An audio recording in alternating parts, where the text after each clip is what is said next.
All right, so we're going to work our way across the bridge. This is Coldwater Creek.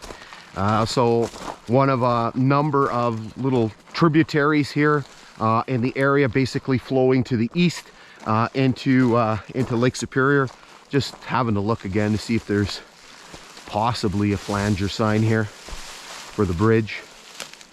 I don't see anything. Again, if it's down there somewhere, you're not seeing anything. Okay, so let's work our way across the structure. So it's kind of interesting. We started off the hike at the Wolf River, which is a much larger body of water, but the bridge is much smaller. So the bridge over the Wolf River is about 130 feet. This one is about 180 feet as I measure. I don't have a measurement on my CN profile map, so I have to kind of go off of what I can see from satellite images. So I think the issue and the reason why this one's a little longer is it crosses the creek not at a right angle. It basically crosses it more of a sort of an oblique angle. So again, Wolf River is bigger, but the bridge is not as big. So this bridge is approximately 180 feet long. You'll see the date stamp. It was opened in 1951. I don't remember the height. I'll put that up there when we when I do the video. I can't remember. I measured it back 2 years ago when we did this. Just a deck plate girder span. You can see there's quite a number of spikes still remaining in the bridge deck, and there's the sun poking out.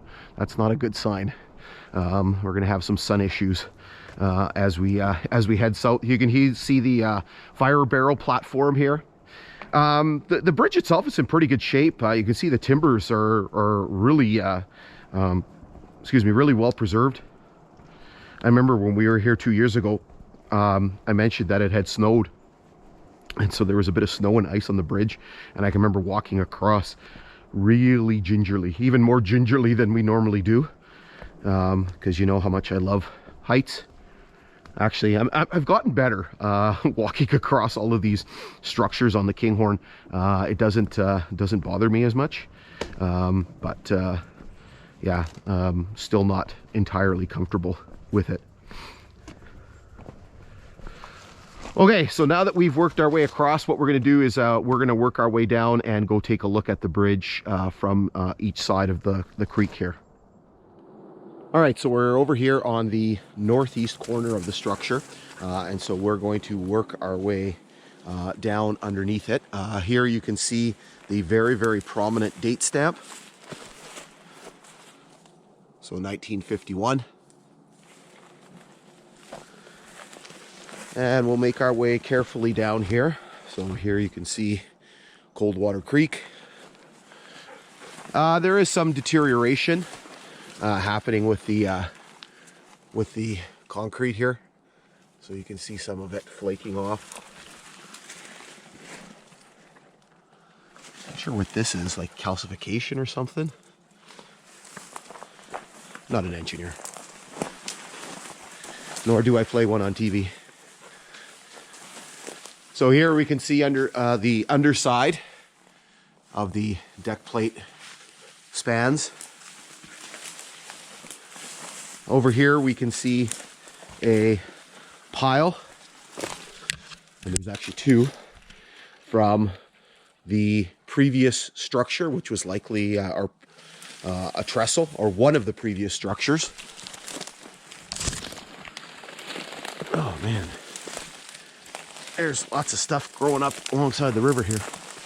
So here you can see the northernmost pillar that supports the center span of the bridge. You can see the conduit for the fiber optic cable above us. You can see some deterioration on the concrete work. Down here, as we inch our way closer to the river, hopefully without falling in the river,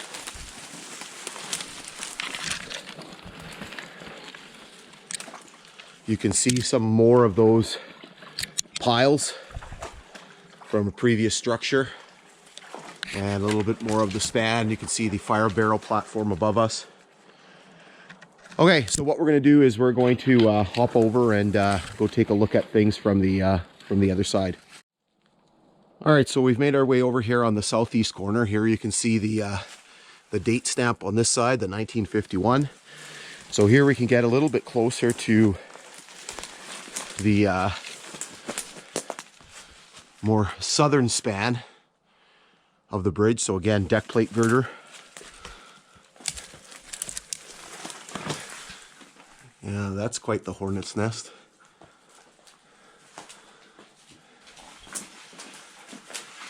Not bad in here, a little bit of rust. Again, you can see here some of the piles from the previous structure. This one's got a really big bolt in it.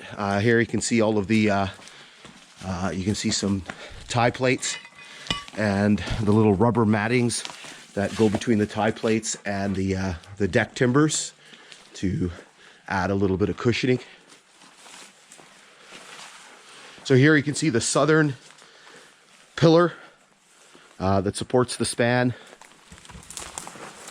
Again, you can see some of the deterioration that's happening with the facing of the concrete here.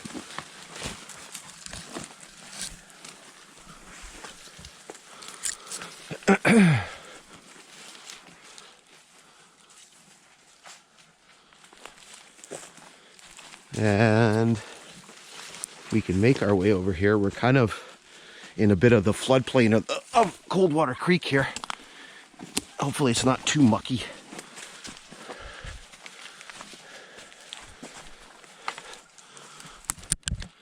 Here you can see some debris that's been pushed up by the creek. And here you can see a little bit more of the spans itself. Okay, so what we're going to do is we're going to hop back on the grade and just continue our journey to the south towards Dorion.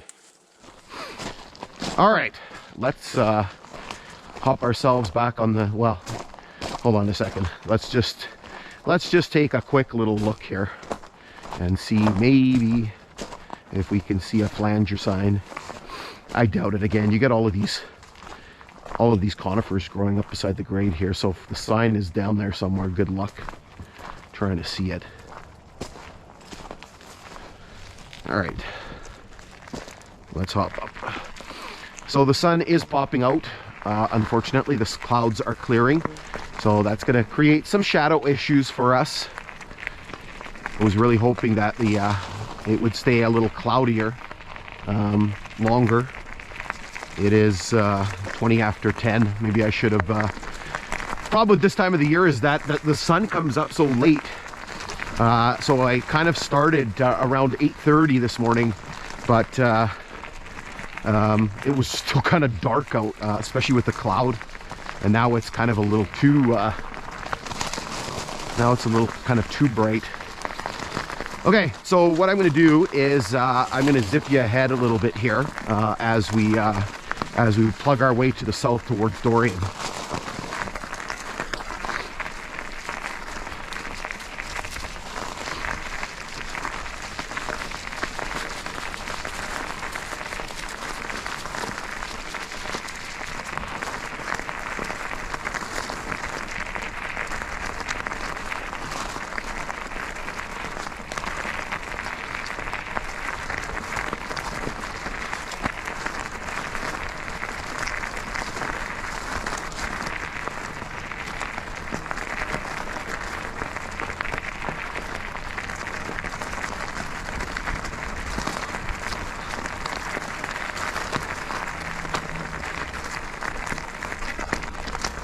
Okay, so this is kind of a quiet part of the hike, but at least thankfully there's a few things to look at alongside of the grade, and so right up here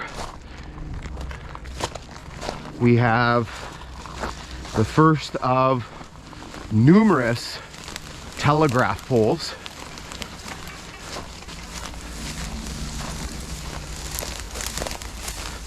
I'm not going to go down there because I can't get across because it's a pretty big jump. So you can see a telegraph pole here. It's got a bunch of Dominion 42s on there. Actually, I wonder if I can get across. Because, yeah, see, when I was here the last time, this was frozen. We can actually see some, oh man, I don't want to jump across because I know I'm gonna get wet.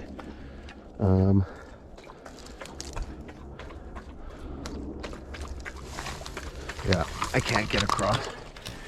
There are some green, I see some green on there. I don't know if it's broken or not. There's a green one there. I can't tell if this is a Brookfield or a Hemingway. These ones here are actually rubber ones. They're kind of a bit of an anomaly. Luna's having a drink here. So again, we're going to see a whole bunch of telegraph poles on this section. And again, telegraph poles, just like the signage, is such a hit and miss thing.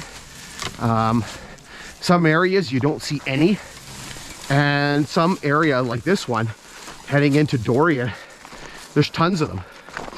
So I'm not sure what the reasoning is why you see some in some areas and nothing in others. I kind of know part of the reason is that when they were all removed, when they were all cut down, as you can see, people could actually buy the poles.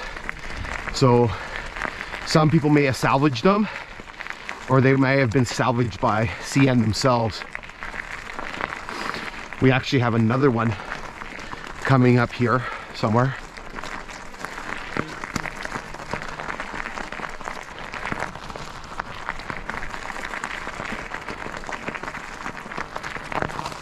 There it is right there.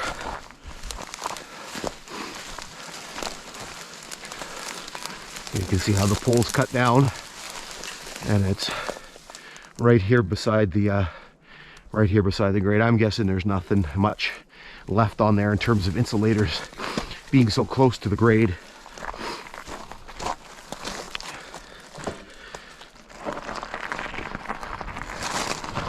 This is our last little vestiges of cloud here, and then it's going to get, it's going to get very sunny.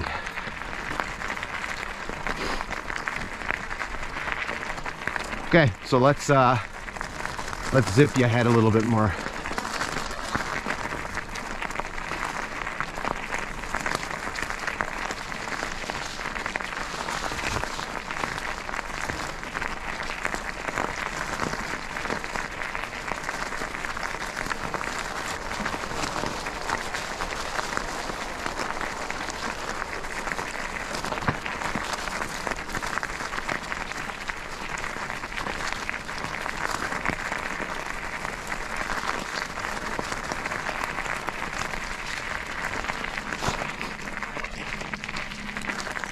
Okay, so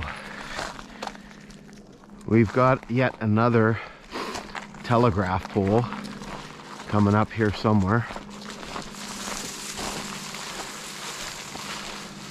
There it is.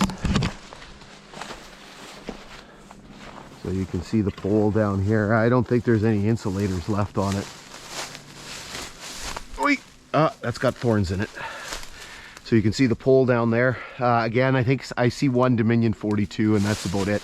Everything else has been stripped off. All right, so let's hold up here for a second, and then we're going to resume our journey towards Dorion.